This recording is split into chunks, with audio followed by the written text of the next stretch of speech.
Did you know babies cry even when nothing's wrong? Here's why, and it might surprise you. By the way, this is Ian from the Lullaby Studio, a portrait photographer specializing in newborn and family with over 8 years of experience.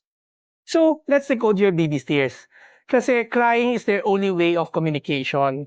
Here are the 5 reasons why babies cry, even the happy, healthy ones. Of course, number one, pag gutom sila. So, no explanation needed. Of course, milk is life, no? So, second reason is discomfort.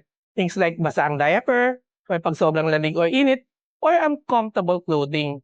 Number three, gusto lang nila ng human touch. Sometimes, gusto lang talaga nila ang buhat. They crave for comfort and reassurance. Number four, overstimulated si baby. Minsan too much noise, lights, or activity. That's overload for them. And lastly, if they're in pain or illness. Mas sensitive kasi sila pag may sakit sila.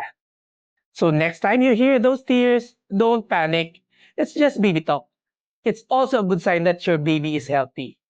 For more tips, follow our socials, Facebook, Instagram, YouTube, and TikTok page.